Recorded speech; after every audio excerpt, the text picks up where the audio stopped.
Hi, Fred. We were waiting for you.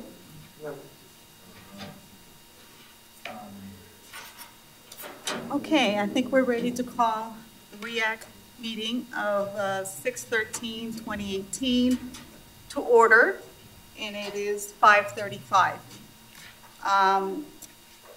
Our first line is to request excuse for the absent members. Is there a motion? Second? All in favor? Aye. Any opposed? Okay. And I'd like to introduce a new member, or maybe have him introduce himself. And Hi, so Albert Biggs. I'm the IT manager at Workforce Solutions. I handle all the IT operations, budget and stuff like that. As far as like my interest here on the RREC, I like to travel a lot, and I've seen a lot of these sort of movements that have been going on in other cities, and I just think it's a really good thing if we take El Paso to that next level. I've seen the efforts of this committee. I looked at the previous videos and agenda items to sort of get a feel of it, and I think we're on a good route towards that. So this is something of deep interest in me, and I'm thankful to be involved, and I'm thankful to meet all of us. well, welcome. And you are from District. Thank you. Welcome. Okay, and I need a motion to approve the minutes from the 5/9/2018 meeting. Is there a motion? Or any discussion on the meetings? No, I guess no. Minutes? Move to approve. Second? Second. All in favor? Aye. Aye. Any opposed? Okay. Moving right along. Item 4, goal number 1, cultivate an environment conducive to strong economic development. Presentation about workforce solutions for the flex programs. Is there a? Doesn't look like Yvonne is here. Made it? Not here. She was on the fence about being able to make it. She had some upcoming deadlines, so that's okay. We'll move that to the next meeting. Sure. Unless, Albert, you want to? Hey, I don't know if you work in that realm at all, No, but I would like to not speak anything. Yeah. On that sort. No worries. It's not like this. We'll move it to the next agenda. Okay. Okay, looks like we'll be moving through these items quickly, hopefully. Goal number 7, enhance and sustain El Paso's infrastructure network. 5.1, we need to discuss the August 2018 cross-training meeting.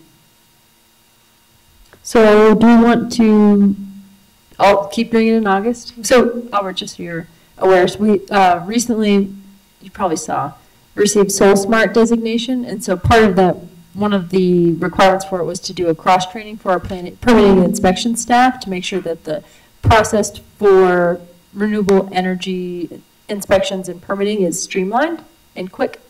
And so we had planned to do a cross-training again in August of this year, but I was wondering if we should do that cross-training again, because to me it seems soon.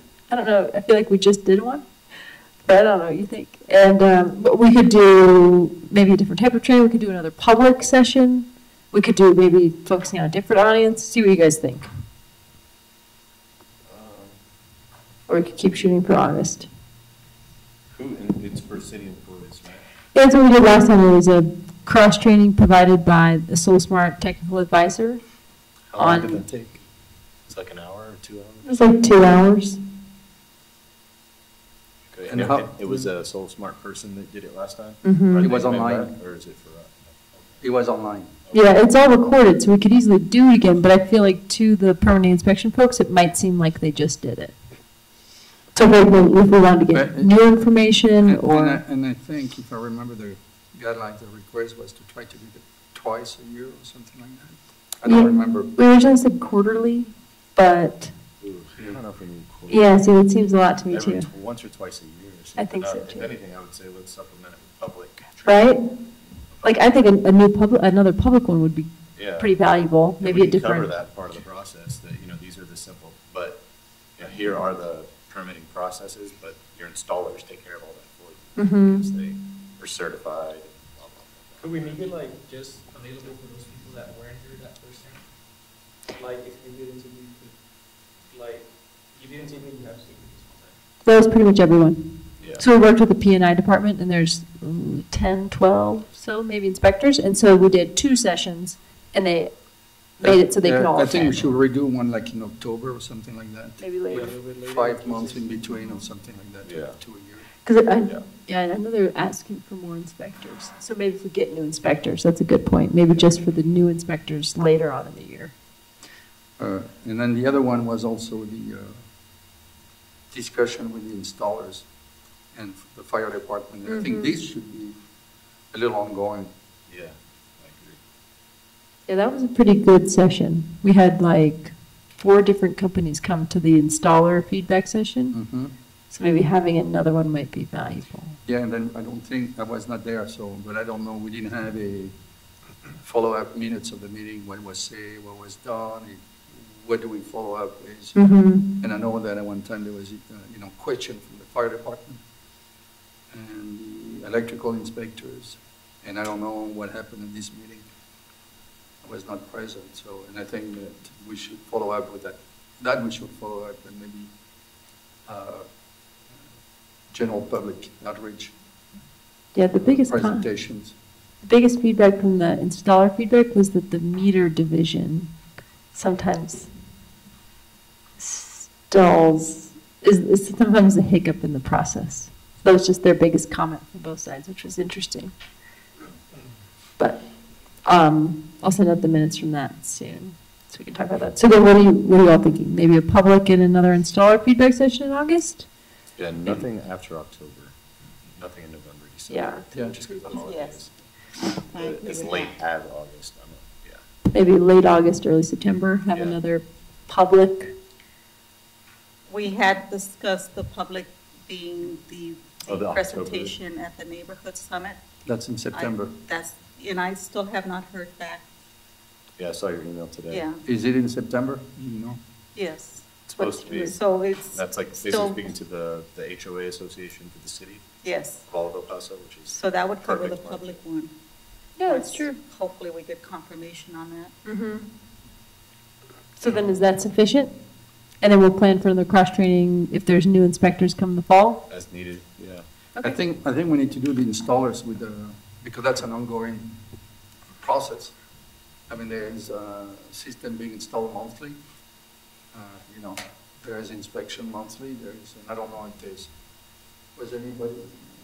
No installers this Who are you proposing did it? No, it was just the installers going to discuss with the permit department, including fire and mainly electrical inspectors, potential issues with permitting, with installation, with inspection. And I don't know what happened at that meeting. I was Yeah. not there, and there is no. Well, what we could do is invite someone from was somebody meters. in the audience there? Well, I was there, but no one else was there. But- So I'd love if anyone else could come next time, just saying. So, and Eddie, I'd love if El Paso Electric could come too. And maybe, since they did mention the meters division, maybe Okay. someone from. We have not heard of any issues, but we would certainly want to participate. Yeah, I think I'll- if anything, I think our permitting process is pretty efficient. Yeah. More than I happy to go. I thought so too, just personally. It was like on the inspection side. They said the meters Inspections were sometimes, fast. for whatever reason, I don't know. So maybe it's just certain situations. They said like anything in large systems, or it was a long I time think ago, maybe we but, could do like a poll before saying where are some specific areas before we show up. okay. Do you want us to cover? Well, and the inspector, in the installer survey we sent out, everyone said it was wonderful, no issues. But then kind of when they started working through it specifically, they're like, well, actually that was an issue, so maybe we'll get together, maybe see if we can have. Yeah, we can talk installers. a point. If anything, there Okay. might have been, I heard anecdotally there was like the oversight systems where there was a little bit more processing for Hmm. safety concerns because the systems were oversized. But other than that, I don't think Oversight, yeah. we hadn't heard anything beyond that. Okay, and then we did have the permanent inspection folks there too, and they were talking about a new system they're trying to put in place So it could kind of incorporate that Yeah, into no, the, they were trying to implement certain new code. yeah, new, just asking for, Electric code and stuff like that, and so I think if we have a communication yeah, ongoing, good then point. we can, you know, and I When think was we the should last try one? to do one in August if we can, I mean, It's the through same- September. What was it, May? It was the same, it was the Yeah. same day, it was Yes. in the morning. What, Yes. end So of that May? same day, Something like May, that. Yeah. mid-May. No, May Mhm. 18, So maybe something like late that. September, early October, we could do Yeah, that twice a year, okay. like end of Q1, early Q4. That'd be good, like a March one would be good, right before things take off. People start selling like crazy. And then again, after the peak season, which is August, you know, all the way through August, September. So just to clarify, this is to maintain our Soul Smart goal designation. So there's certain requirements to maintain. And that's just one portion of it, I mean, there's other things we need to look at, which we're starting to look at when we were doing, that's next on the agenda. Yeah, in a bit. Mhm. Okay. Okay? Any further discussion on it?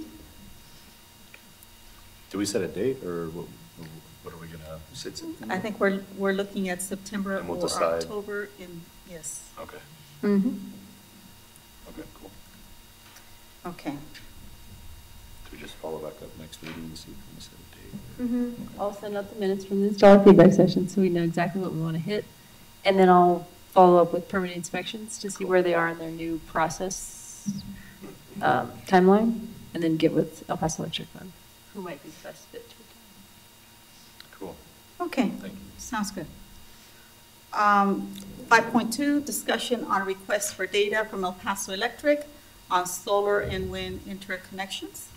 And so this was a follow-up from our last meeting. Y'all had asked for a map of east, lower valley, west, Yes, northeast, central, and zip codes on the data, and then also quantity of over-generated amount, total amount generated, used on site, and how much exported or exceeds usage. So just wanted to follow up on that. Yep, certainly. So we had gone back to the department that creates the report. So I have not so good news and then some things that we'll look forward to. One is there's some staff changes at the department in which to produce that report, as you saw now, on a monthly basis. We may have to revisit it as a quarterly. But the two requests around zip codes and the interconnections, I can tell you that that type of information is usually found leading into a rate filing. We don't have one scheduled. There perhaps are other vehicles or mechanisms to create that public document, but the latter two requests may not be fulfilled. And the current status of that monthly update, we may have to move quarterly. But I will give you that the reason why is partly is because I think that the data can be aggregated, so it won't fluctuate too much between the 2 or 3 months. You know, the interconnections are still on the uptake, if not level. So that's not what the issue is. The issue is any more information beyond the zip code designations or the type of generation that's produced. I don't think the utility will be able to provide that to that detail. so I'm not clear as to the reason why. So part is customer information, and two, that it's not a public document in which we produce in that fashion. And frankly, those types of things are produced in a rate case filing. And so it's not something that we provide. Also, to be honest, if the intent of the report, which we prepared for REACT, is really for more information to understand the portfolio, to understand kind of the diversity of solar, the type of information that you are requesting could unfairly be used with one developer or another. So for example, if you go into some of the specifics of that region, a developer that's in the room could very easily then target their marketing that way. So that's not what the intent of this report is for. It's not a public document that we produce for council or any of our regulators. So we're trying to find what is the happy medium. I thought the piece that we produced, I think we're going to try to figure out how to do that more regularly. I think I'm not too sure we can do that monthly, but the two latter pieces of information that you're requesting, I don't think we'll be able to do that. So I have a question. In terms of this document, can you break down between residential and commercial since you already have that data? Yeah, certainly. I think we can look at some of the nuances in that, certainly. And then leading into the quarterly update, I think we can, if that's the suggestion, I think we can break out the data that way. I don't think quarterly is that, I mean, monthly is better, but I mean, definitely having each of these years for residential and commercial, I think that really helps just to kind of show where the industry is heading. Who's doing what. And, you know, I may speak out of hand, but we could end up then folding this kind of document into something bigger. So, for example, we are probably weeks away from launching our sustainability report. It would be the first for our utility to do that in this region. And so there could be other areas in future reporting where we add that in. For example, there's an economic development update or impact that I would like to include it in our report, but it probably won't come when we launch that item. The idea is that we're trying to find what is the vehicle, the public mechanism in which to attach this to.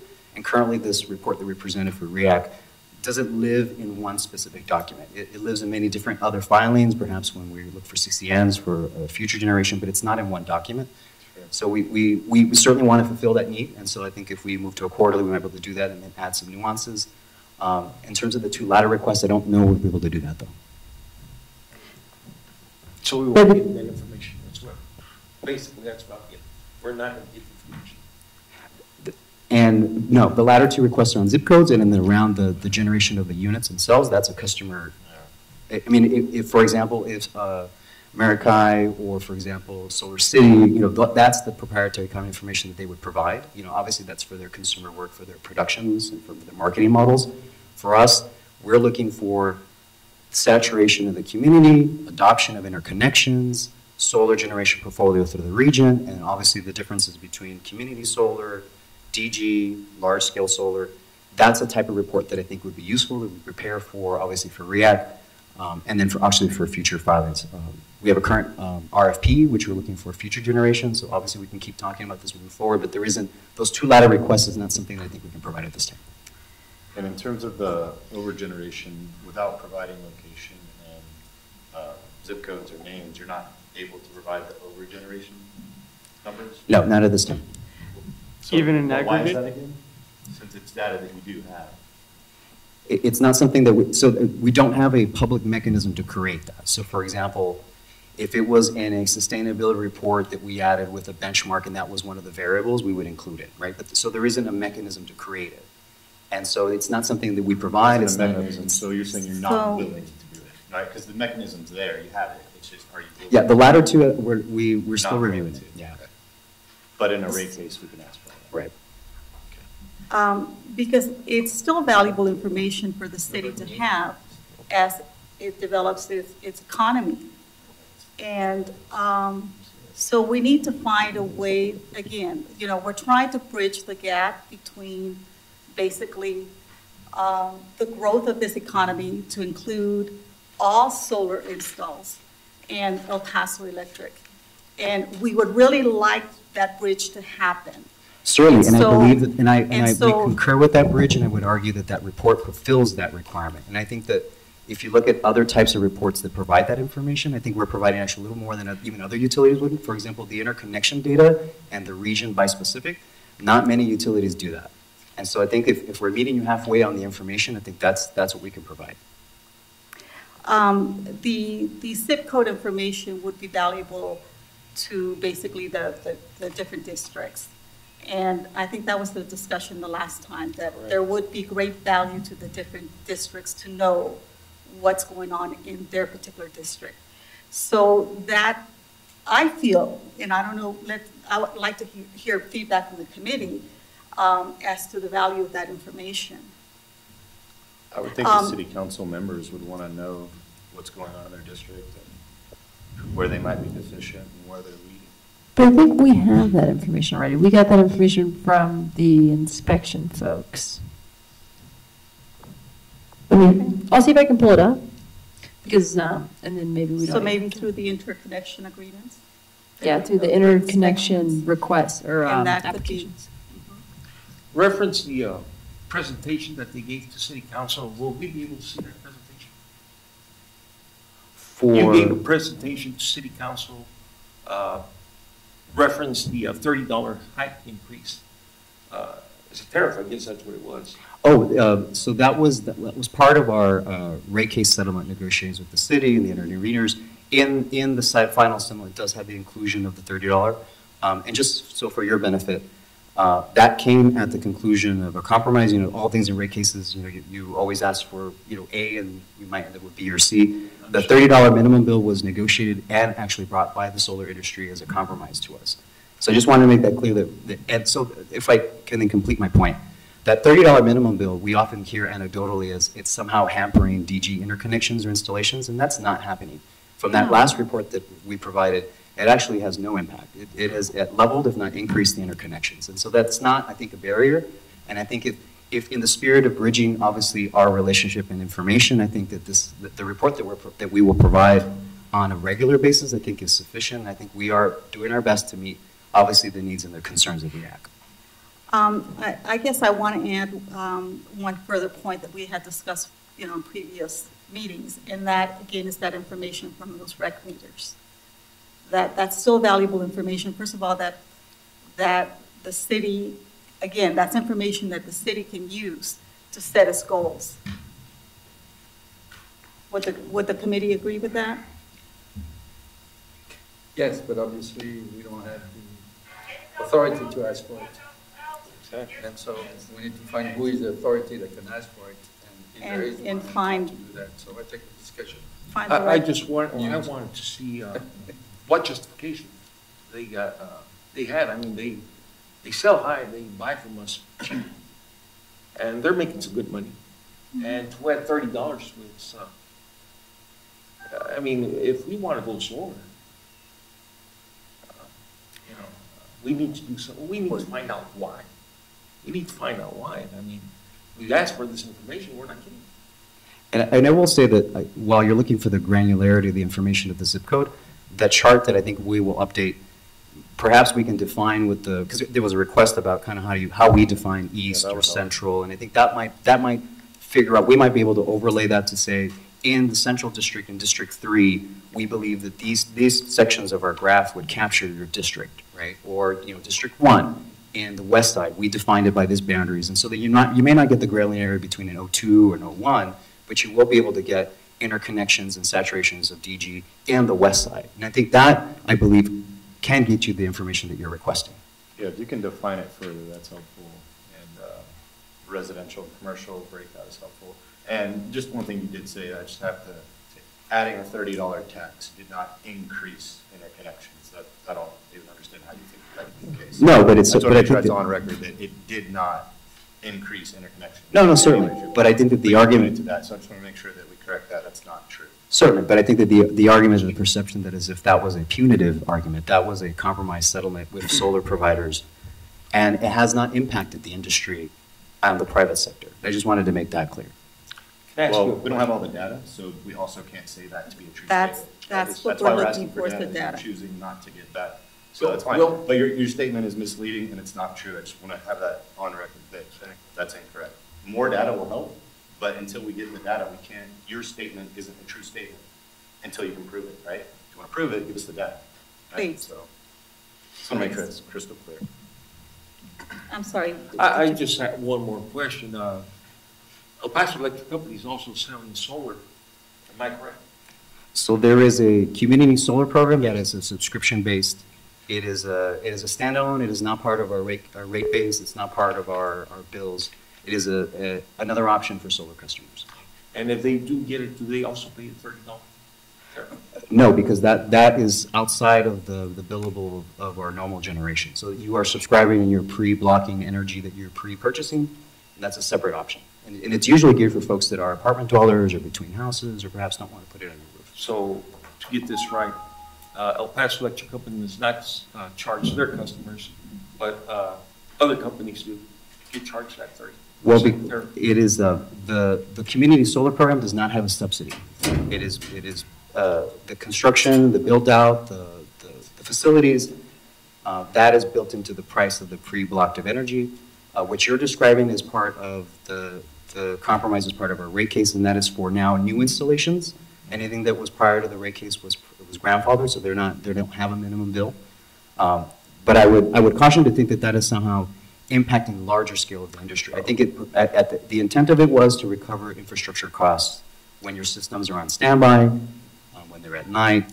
But again, this is for new installations effective now. I understand. So to get it straight, we're right now, we're not going to get the information that we requested. The two latter points on the detail, the granularity about the zip codes and the type of generation, particularly for oversized systems, currently no. However, the larger report that we did provide before, we certainly will. So the overproduction you're saying that's a no also? Yeah, I mean, we don't have legal waiver, but those two standing requests are not, or will not be provided in that report. Do you have a current report? No, we only have the one that we built in for the last time we were here. And again, the reason that we may need to move to a quarterly. So I do not have, but it doesn't change too much the data points that you'll see. When you finally see the quarterly, there's granularities in the shifts. Interconnections are still upticking up. It doesn't really make too much of a shift in what you'll see. Thank you, Eddie.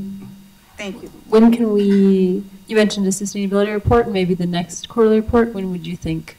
I'll have to check back to see what we can, Okay. we can have that. And we'll be able to see the, where you stated that fact that the $30 is not hurting. Well, you'll see, what you'll see is you'll see a series of charts that shows interconnections. So it will be the people that have subscribed to private solar systems, you'll see the interconnections on our system. And you'll see whether or not there was an increase in demand for those interconnections or a decrease. So my question is, we'll be able to see that that increase did not hurt the sale of the, Right, that's my inference, but not on the document. So if I may, the report that we actually provided to you last month, George De La Torre, sorry, actually has those numbers. So you can see them now. You can see from the last 12 months, the number of interconnections that have been processed, that have been interconnected. So you can see that now. It is in the report we provided you. what report is that? I haven't seen. Could you make that available, send it to all the committee members via email? I'll send it to them. Okay. Thank you.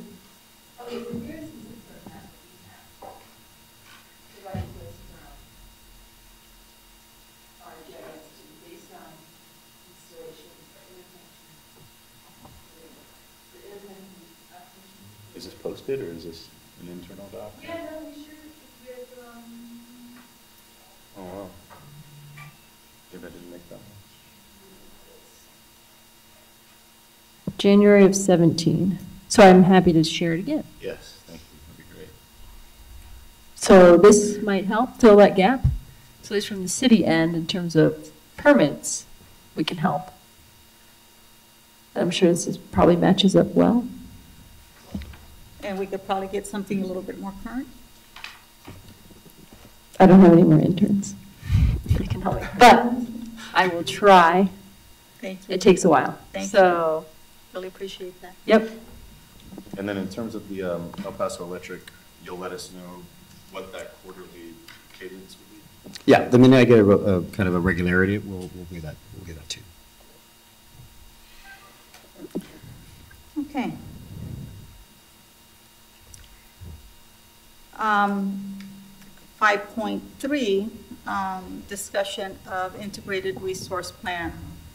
So I put this on the agenda because I saw online there's a July 19th IRP public meeting coming up. So I just wanted to make the council members aware that what IRP is. So I asked Eddie to just speak briefly on it. He's not the regulatory expert, but just kind of give us a brief overview of what an IRP is, if it affects El Paso at all in our region, and the upcoming July 19th date, if you could. But he can't speak on anything beyond that, so just the basics. So the integrated resource plan, it started in 2009, and that was part of the New Mexico Energy Efficient Use of Energy Act in New Mexico for the Public Regulatory Commission. So in 2009, the PRC, which is our regulator in New Mexico, asked for an RRP, or resource plan, and the intent is really to meet customer load with environmental friendly matters, and so there's criteria and there's a process. The resource plan is a 20-year plan that's updated every 3 years. We're in the third year of review, and I think we are to submit to regulators in July of this year that final report. The meeting that you described is the final kind of conclusion to some of the public meetings that we have in New Mexico. It is for New Mexico customers. It's usually how the public participation process and our planning process. In Texas, an IRP of this nature doesn't exist on other utility scales. It's a New Mexico pursuant law that we in 2009 we are adhering to. So is it possible to provide some similar information? And again, it's part of our economic development in setting our goals for renewable energy. Is it possible to provide some of that similar information for our region, in particular this El Paso region? What I would recommend is there is the last update of the IRP for us for 2017, 2018, and the 2018 report that we submitted. In there, it includes system resources for both Texas and New Mexico. So I would encourage if we can certainly send the links to the documents, particularly the one that's final, and from there you can certainly pull information about how you would develop it. But in itself, the process is pretty robust in New Mexico, but it also includes our generation and just the entire fleet. Okay. And we do have public comment on this item. Barbara? Okay. Actually,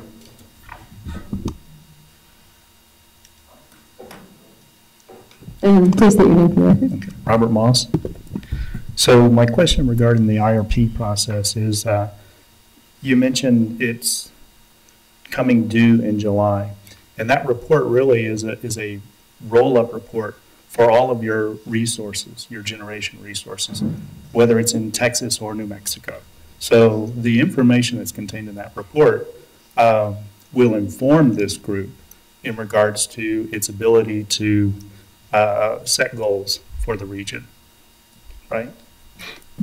The other comment that I would have related to that is that the integrated resource plan currently that you can find at the website is from 2015.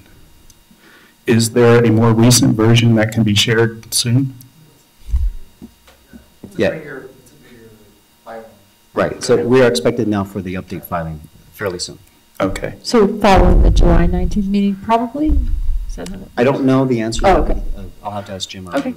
But by the end I of don't this have year? the top of my head. So It will be this year. the reason I asked that question is because the 2015 version doesn't contain much renewable resources at all. There are certainly PPAs listed there, but a number of the resources that have been built in the recent years aren't reflected, nor were they part of the projected resources for the region. So it would seem to me that those have significantly modified what your plan might be going forward. Likewise, in the 2015 report, it appeared that by the year 2022, 2023, you had another, I want to say, 500 megawatt, 370 megawatt natural gas system. I don't see any storage of any kind. So so there will be an update to that part of the IRP. What you're referring to is that there's a system resource need that we project that's over 300 megawatts, about 370 or plus. The generation mix, that's what our current request for proposal is at the moment. So right now, the combination of what you would get to complete that generation mix is still being reviewed. So I would argue that that probably is going to be updated, and I would wait for the final report in. But a lot of things have changed, and technology has moved pretty quickly since that last report. Sure. So perhaps that 370 megawatt natural gas generator isn't needed, at least not in 2023, perhaps at some future date, or a combination of storage and solar might potentially meet that same goal.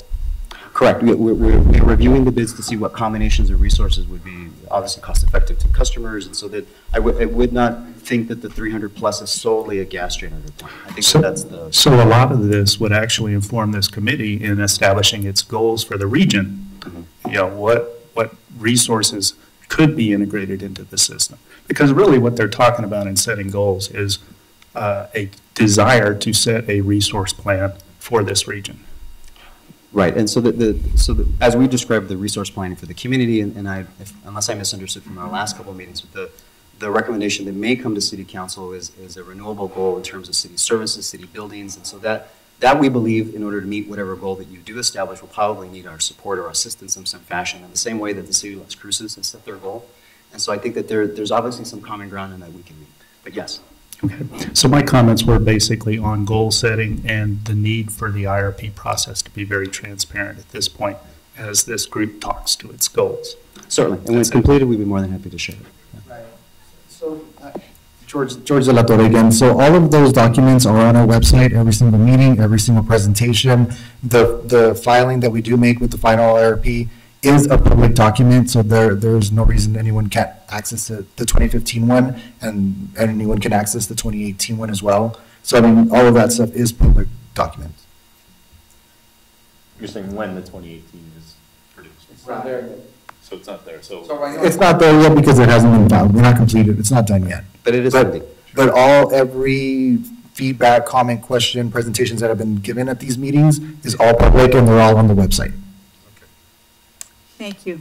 I have a question. Has the utility requested formal bids for battery storage at the utility scale to get an idea of pricing at your level? Have you guys, without details, have you guys requested that yet?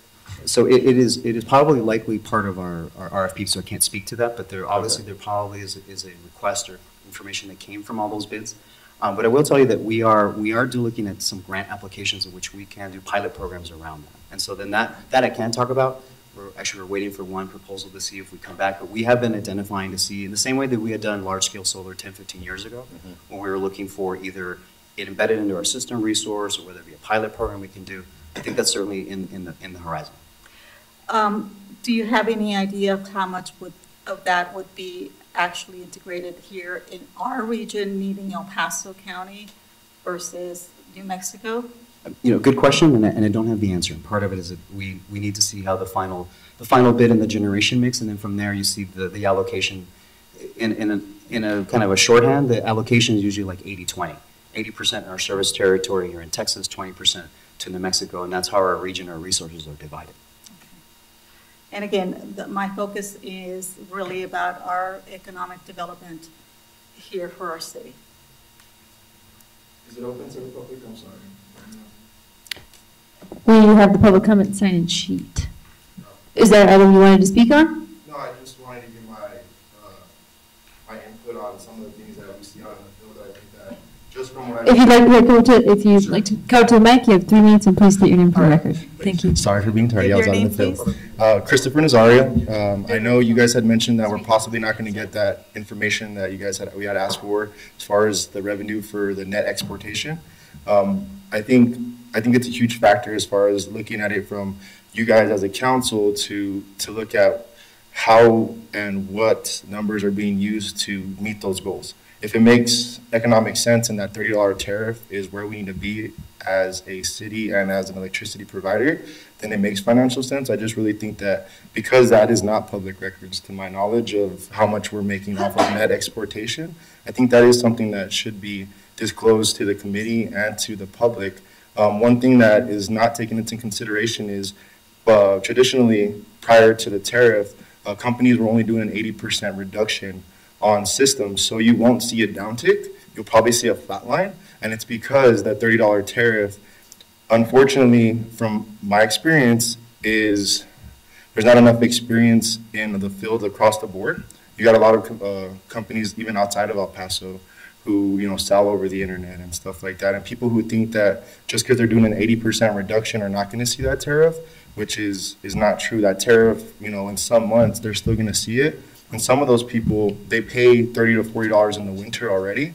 So if you take, their monthly payment for solar plus a $30 tariff, that's superseding what they're already paying. So I personally think, even with an 80% reduction system, people who have low winter bills were superseding what they could afford by having such a high tariff. I think not taking it away, but reevaluating the amounts that we're charging homeowners needs to really be taken into consideration. And I think those records can help put us, in that position to where as a group, we can say, okay, they truly need it. And that's not public records. And it's something that I think, because it's not, should be disclosed to the committee and to the public so we can see, are they really, how much is solar affecting El Paso electricity?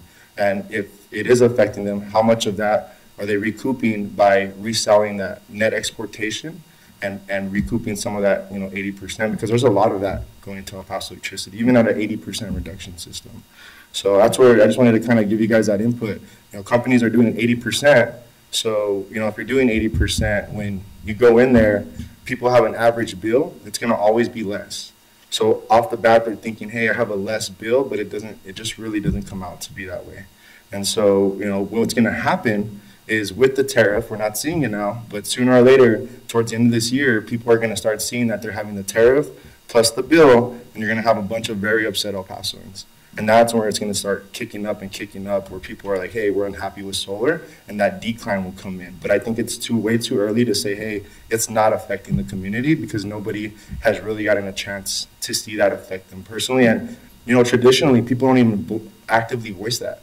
I mean, people are upset, but they feel like there's nowhere to go. I mean, look at who's here. There's no one here to help the community. You got El Paso Electricity, you got 2 solar guys, and somebody who's just actively thinking that this isn't the proper way to go. Just to let you guys know, Dallas, Encore, they're in about $3 billion debt. Our state taxes fund them, and they're right now charging, anywhere between 10 to 12 cents per kilowatt hour, and they have no tariffs. So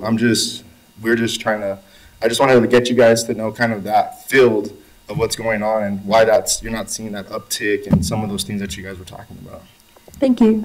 And again, your name for the record? Christopher Nazario. Thank you. Thank you so much. All right.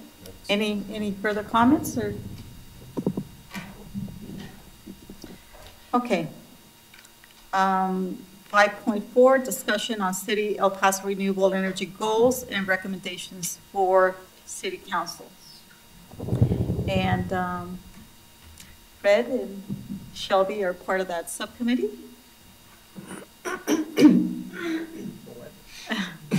For the percentage. Oh, Percentages. can I bring it up? There it is. We met with Lauren and worked on it. Fred, committee. We didn't need to. Okay, so hopefully it's. No, but we had some in-between dates too, no? And why so far out? But we have some in between. No, we had like 2030, what's before 2030? Nothing? I think we had some. But did we have like 2018? I personally think 2030 is too long of a wait. It's a long time out. Oh, For 25%, I mean, that's not that difficult. We probably take care of that just with existing rooftops. No. No way. No. 25%? No? We No have way. 3% right now, if I remember right, more or less. How much should we have? No, but I'm talking, but how many rooftops? How many square feet of available roof space do we have? Oh, you're talking about exit. Yeah, I'm talking Oh, about okay. city. Sorry, city. Sorry, city-owned properties, city only, sorry.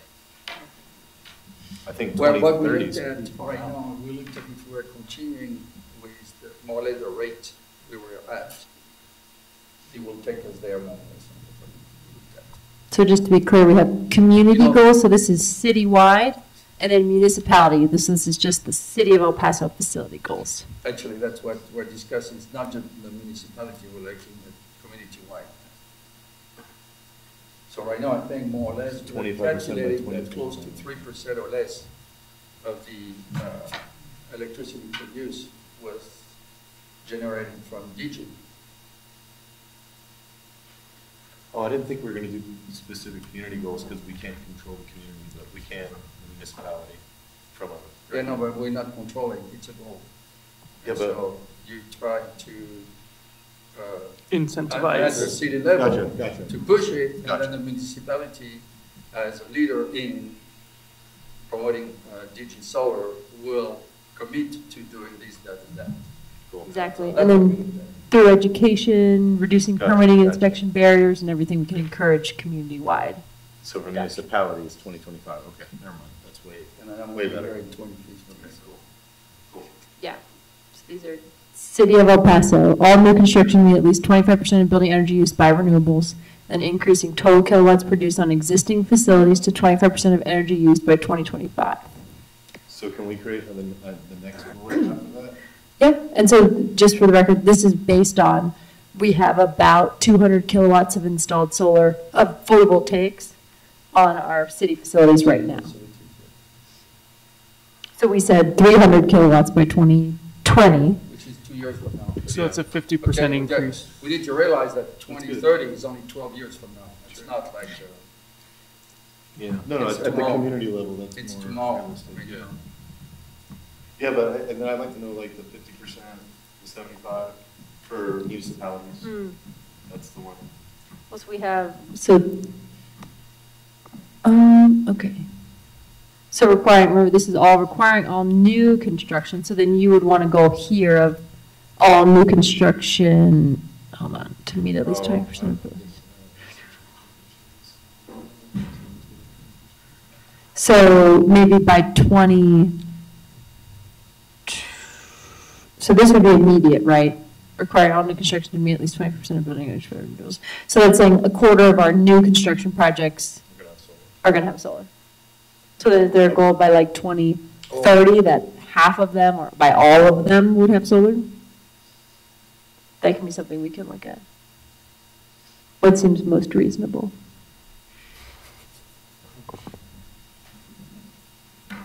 Yes, and Shelby, can you listen?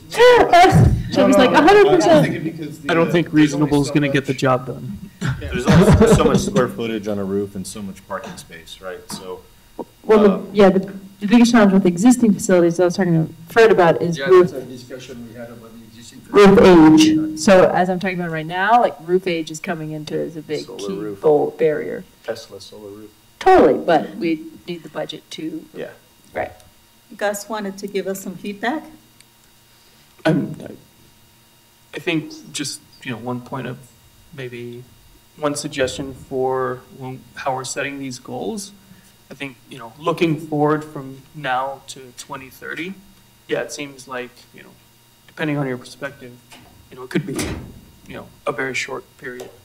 But we are sort of on a deadline here if we're talking about ecologically meaningful goals, right? So the deadline, we know what it is. It's 2050. We need to be 100% renewable by 2050 if we want to have any meaningful ecological impact. So, working back from that, if this is what's reasonable is not going to get the job done. So, Yeah, plus, another thing we never talked about is we should be looking at geothermal for every new building as well. It's not just solar.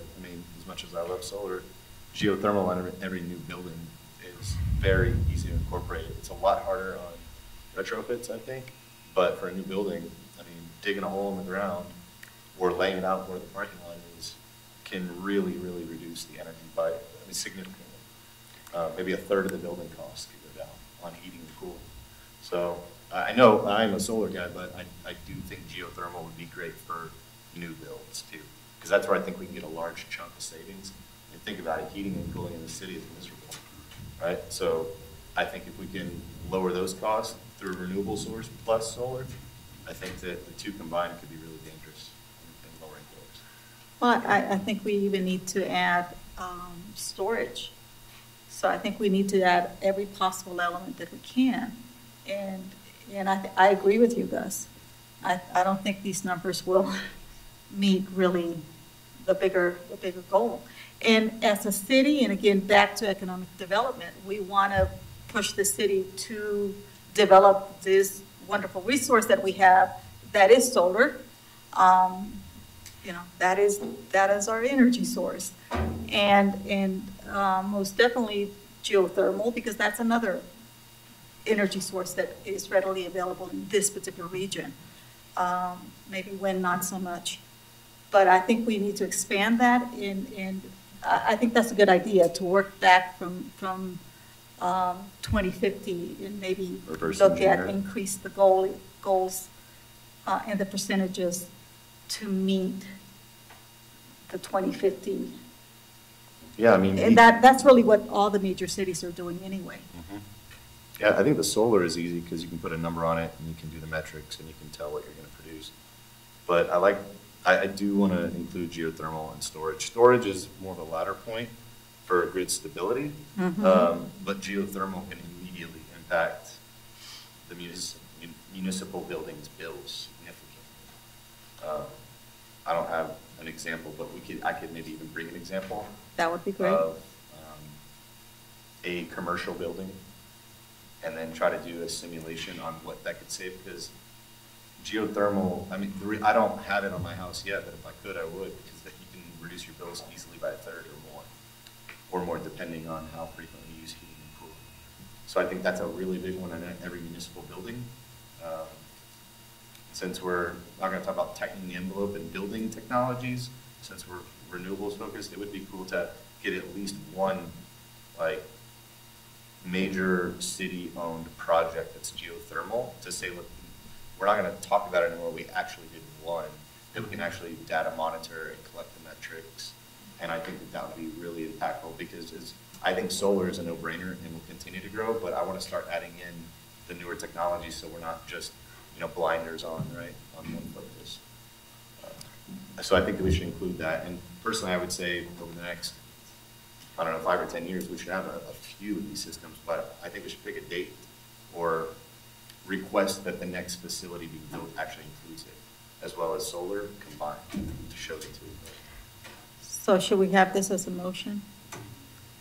I Are we think- ready for that, or? I think we can just put it in the plan, right? To be able to. Just an idea put it we in can plan, add to So the we don't plan, need put it it as in a motion, okay. And so just for some context, here's Austin's. So you mentioned by 2050, achieve a goal of reaching net zero community-wide greenhouse gas emissions. We could kind of model it after theirs, maybe not 2020 meet 50%, but similar to Gustavo. Yeah.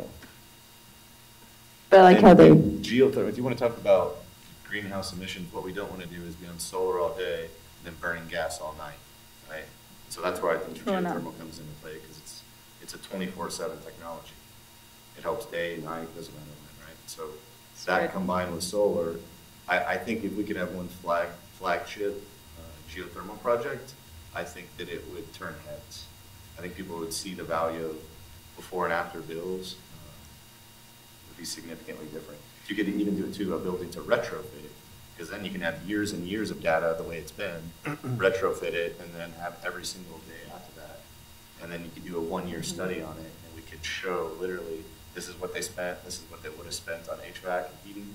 But I think the two really, we're always going to talk about solar, but I'm just trying to throw that in there for like the one solar guy that left town. Oh, well, not only that, but it's part of the Geothermal guy, solution. yeah. It's definitely part of the solution. Yeah. so then should this be, with a community goal, but we have another one, each year El Paso will become a solar leader by increasing the amount of energy produced by DG solar systems.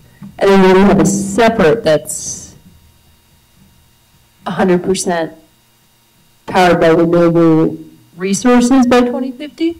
So we are inclusive of all, or do we want to keep the solar leader goal? I feel like we should do the municipality portion all the way through because we can control that and recommend that. The other one, all we can really do is educate, right? Hope that the sales go up, but I think the municipality one is one that we can go request immediately in form of a motion from city council. Okay, so not I as, just think it's more an important focus to get the low-hanging fruit here. Because otherwise, we just hope that people buy solar, right? You can't really control that goal. Well, for me, it's like you don't set goals to attain them, like you set goals and you work towards attaining them, even if you, like, the closer you can get, the better if you can get past that. You don't lower your bar. So even if you put municipality goals that could be a little bit high, or, like we're talking geothermal right now, and if we had the power to do it, we would for sure do it. But there are other factors that come in, like, budget, probably your technology right now is not as attainable as it will be within 5 or 6 years. And that's a good thing that technology, the way it is produced, is exponentially. So as time goes by, there's more technology and there's less cost. Yeah, I mean, that's just the way it's been historically. Yes, so for example, if we set up ourselves for 100% building energy use of renewables by 2050, on the municipality goals that we could, even if they're seem too high for 2018 right now, those seem too high numbers. By 2050, that might be realistic. Yeah, no, I'm not thinking of small numbers. I'm saying I think we need municipal goals before we look at community. Because we need to fill this out now so we can make recommendations to city council, right? The top part is nice, but we can only do that through education. the bottom half is what the whole purpose of our group is to make recommendations. Well, I disagree, we can do it just with. Yeah, we can do it through There's incentives. a lot more to do. I know, but generically speaking, we can make recommendations for city council to vote on with these municipal goals. So I would say that seems like it's a more important thing to work on, and then we can work on the goals for the citywide. But we can also recommend city council vote on incentives. Sure. So like if you're To gonna mass- ask for something, just ask for it all at once, and even if like you don't get all of it right now, you get another chance to ask like. No, so maybe I'm not, I agree with all that. I'm saying right now, we should work on this outline for municipal, like I'm just talking about like as a working group. We should do both, right? I agree, like 100% with you guys. I'm just talking about as a group, since we never get together, I'm trying to make this a working session where we can right now put down dates and goals. Because we never get together, right? This is our session. We can't get together outside of this. Yeah. Yeah, it's Well, no, the last. So let's put it out there, let's put it I out wasn't there. available, and you guys Let's canceled go out other to times, so- requiring all new construction to meet at least 25%. Would you all want to increase that I in, think we should increase it. okay, so what, give me a number. Well, let's at Let's least do double it up. this. I mean, Let's do this. Like you said, you go on. Yeah. And, you know, try to get it. Let's try to get it. I mean, if we don't, then if we surpass 25, what we were asking for, we've done good. Though I think we should base our number on something, because if I'm a council member, I'll say, where did you get 25% from? Get a number from. So I like what you're saying by 2050, well, we want to be 100%. So work backwards by saying, by 2020, a 5% increase is reasonable based on X. And so that's why we have it that way. I guess, do we need to ask the city for those, like, we need that data, right? Which data? For the city's bills. Oh. Bills. And I have that. You I have just that. don't have all of them. Like, I don't have, I Because don't. we just knew the general numbers, we could. I mean, we could just do a linear fit, right? Going from 3% current to 50% 50 and just plug in the dots along the way, right? Yeah. I mean, I doubt it's going to be a linear growth pattern. It's probably going to be an exponential Yeah. of some sort, Yeah. but just for the sake of argument, making it easy to digest the numbers and not Yeah. having to do weird modeling and curve fitting, we can just do a linear fit and say, Are we, do we all agree that 2050 is a good date? As like, Yes. and then we, like you said, we can reverse engineer it and do the graph. yeah. Who will be willing, will you be Sure, willing to yeah. do the, okay. Yeah, you're the analytical stats guy, probably. I am. You can do that in like Yeah, if you could do 5 that, minutes. that'd be awesome. Because I'm Yeah. not saying that I don't think we should do the community stuff. I just meant literally on paper. Right Yes. now, I just wanted to get a couple commitments from all of us. So Gustavo, I'll share the city's electricity use with you, but it does not include buildings not paid for by the general fund. So I don't have access to that at the moment. That's fine. We'll Okay. work with what we got. Yeah. What, And then- what would those kinds of buildings be? So the ones that are not included are like airport, like Destination El Paso buildings, so like Civic Center, things like that, things that are enterprise funded, that pay their own bill separately. Don't have those. But I can ask, but I just don't have it readily available. And then Blanca, we have 2 public comment on this. We have Robert and Chris, both signed up for this one. If our committee's done speaking, you're ready for public comment. I just have one question, but when do we have to, like, provide this to city council so they can vote on it, like this outline?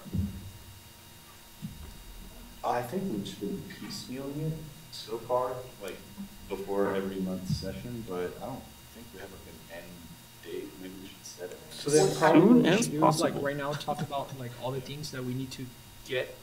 And then, so that way we can get all that information. So for example, out of the conversation, we got that we need the information of what are the bills of the city. So then what are the other things that we need to look at? So that by next meeting, we can already set some actual like numbers of percentages up or number up. And then after that, we'll just submit the whole document that, I just think it'll have a lot more impact of our communication as a committee to city council. If we have like that one document, like, than like being piecemeal. No, yeah. Have we shared with him the running back now? It's in. I have it, I got it on the last email. Yeah, Okay. always It's in the invite? Okay, I figured it was in there. You see all my. I'm glad you did that. So I can search for it. No, yeah, you're right. We've just been trying to fill in. I guess the reason I'm trying to have some urgency is because we haven't been filling in the details. But if we have a commitment, I mean, 2050 is a reasonable commitment. Most renewable goals anyway, people beat them anyway. So So maybe by next meeting, we can we have, can have that data.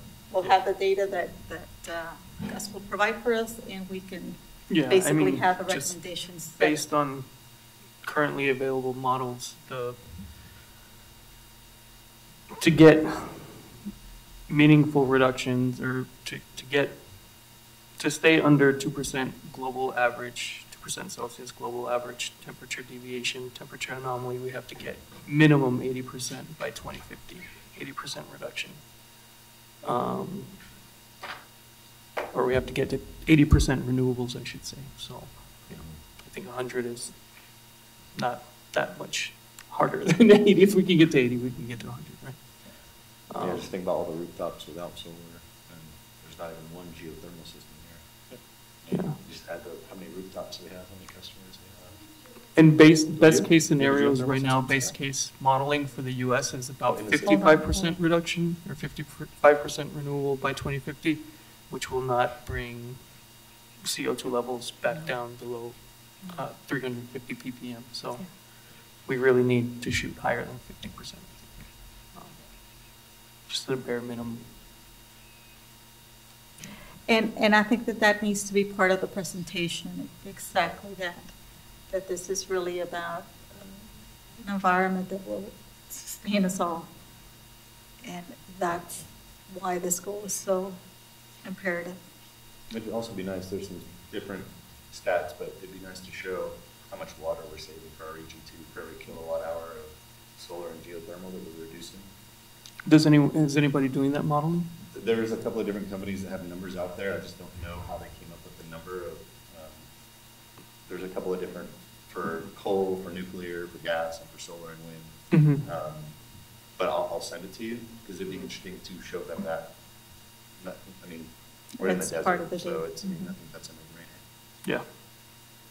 So then would it be a good idea for us to get that information on the city buildings billing within the month, that the geothermal like meeting that we need to get ourselves educated on before like setting up a goal that might be unrealistic or that might be too short for what we would actually be, like something tight but not so far out there, a geothermal. And then is there any other sort of like renewable energy that we want to follow through from here on to 2050? Maybe something that's like barely coming out that we don't know about, or there's little research onto. I mean, I think there's a lot of stuff that our group will focus on, like green building, building automation. I think those two things will be huge, but that's not like really underneath our umbrella. But I think those two are going to be massive markets. And you see Google investing in Nest, and they're not doing that for no reason. And Google now invested in a geothermal company, so it's coming, right? I kind of wish we talked about more about green building too, because it's about tightening the envelope of the buildings, so you're not building, terrible houses and buildings to begin with. But So then it would be a good idea for us to like get that information during the month, and then by next meeting, everybody sort of has like a certain metric that wants to meet, and it's just a simple statement of percentage of and number of, and then we can discuss of whether us as a committee want to move forward with putting that on the document. So that way then the next meeting, most likely we will have a concrete message to send. Set of goals. yeah, I have a hard time meeting everyone's schedules and meeting after hours. So if we could all go through the document and just make sure that we fill in anything that's blank or anything that we just want to add to, because there's some specific areas that you might like in that document. Talk about like here's very specific things that we want to do. And I think we can talk about green building and building automation and that kind of stuff. At least throw it in there. But if we all did at least a once over between what, like 8 or 10 of us, I think between now and a month from now. That's one thing we haven't really done is we've tried to get together as groups outside of this, and it just never happens very well. But if we could all go through and make sure we at least give a first pass, and I've done it once or twice so far, but I could do it again. Or even if it's just like online collaboration, like use a Yeah. Google Doc, so Yeah. we could just like make comments on the online doc. Yeah, that's what I'm That's yeah, it, exactly. that's it, that's exactly what That's it's exactly what I'm about. talking about, yeah. Between now and then, if we can all do that, make a commitment to that, that'd be awesome. Like, so like everybody as a community member commits to making a comment on the Google Doc, at least a comment.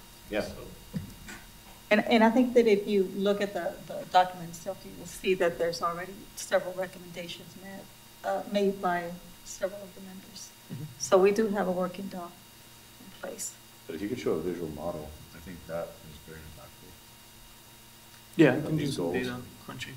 Yeah. Quick question for EPE. Are your projections for resource planning and how you're going to fill the energy mix, 20, 30 years into the future, does projected increases in global temperature or CO2 and greenhouse gas concentrations play any sort of role in how you project that and how you determine that? So that's one of those questions that I would defer back to our regulatory. So I don't know, Okay. personally, but I think this, obviously our experts in the company can. I'll get back to you on that. Okay. I presume, but I don't want to speak out of turn for that. Yeah. But every 3 years it does get updated, and I'm sure there's a calculation of whether, but I don't have the technical answer. Okay. Thank you. And your two public comments on the same. Yes. Public comment. Oh, okay. Sorry. All right, so I wanted to bring up one other issue related to the IRP process and the goal setting. The IRP process basically establishes its goals based upon, or its planned resources based upon each year's summer peak. And so you have the maximum demand that occurs at any particular time of the year, but usually it happens in July or August. Although I think one year recently it was in June. So I believe the last time the summer peak was recorded, it was around 1,900, maybe 1,950 megawatt hours or megawatts. I would recommend that what you do in setting your goals is determine by faceplate, nameplate or faceplate capacity. So for instance, if the summer peak is 2,000 megawatt and the goal is 10%, so you want 200 megawatts of renewable capacity. That would be the way I would recommend you establish this. Yeah, absolutely. And then certainly to go along with what Gus said, if you set your goal at 50 by 2050 and then work backwards. I did do some calculations based on trying to establish a 25% by the year 2030 based on nameplates. And yeah, essentially it was 25% based on nameplate by 2030, which apparently doesn't get us far enough along per your information. But currently the EPE system is running roughly at about 4% of nameplate, or of peak, summer peak. So you've got a long way to make up between now and 2050 to get to 100%. So roughly 4% right now. So I had a statement and a quick question, Christopher Nazaro. You guys still get, for municipal business properties, you guys still get the 30% tax credit, right? So we are a roofing company and a solar company. I'm not sure if you guys were aware of this, but when you have to change out your roof because you're doing solar, then you can qualify the whole project under the 30% tax credit. So just wanted to plant that seed for you guys there.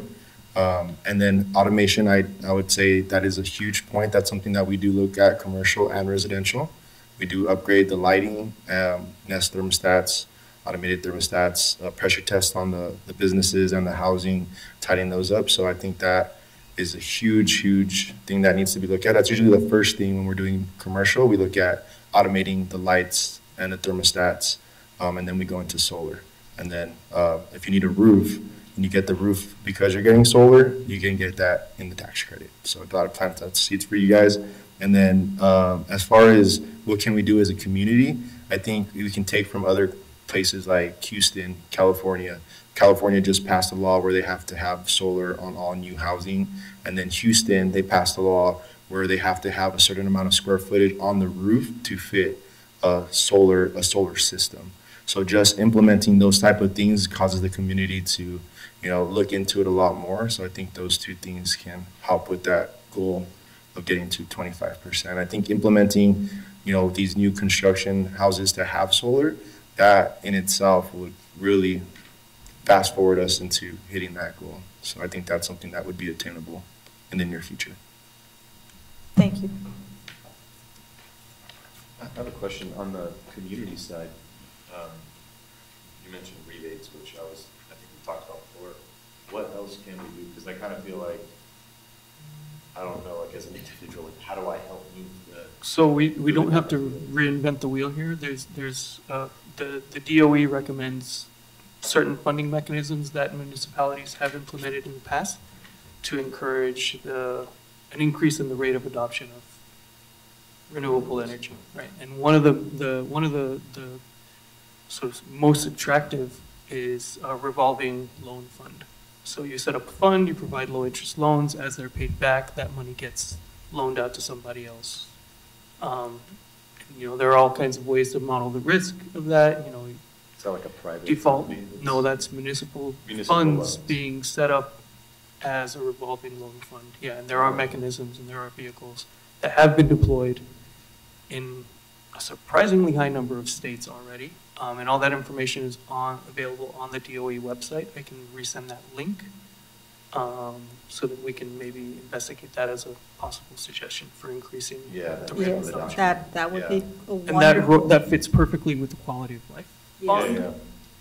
So Yes. potentially some quality of life money can be set aside to establish a revolving loan fund. Back of the napkin calculations, in 2 phases, we could, for about $180 million, which is not an arbitrary number if you know what that is for, we could potentially put about a 3 kilowatt system on every owner-occupied house in El Paso that's structurally ready for a solar DG system. That's a wonderful idea, and we can include that in our goal setting.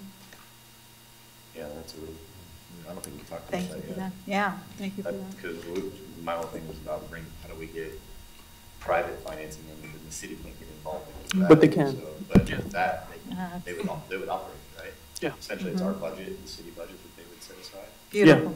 Is there have you heard of recommendations in terms of like starting numbers or any kind of like, we need X amount of dollars to start the fund? I mean, we could potentially go back through historical data on other municipalities that have already implemented this. I mean, they provide a couple of sort of case studies, but they're, sure we can get a lot more data. That'd be a great Civil Smart ask, to use more of our technical assistance hours. Yeah. So, Oh, yeah. Because if we Yeah, can that's a good idea. If we can show that solar is for everybody, including low income, that would be awesome. That'd be great. That's a good one. I haven't Okay. studied that and Vincent, you had signed in. Did you want to speak on this item or any? Oh, Vincent's gone. Never mind. Disregard. Okay. So I need a motion to adjourn the meeting. Oh, did you want to speak on 6.1 or do you think we covered that already? Any other? I think I mentioned that earlier, that I reached out to the neighborhood association department and still waiting for word back.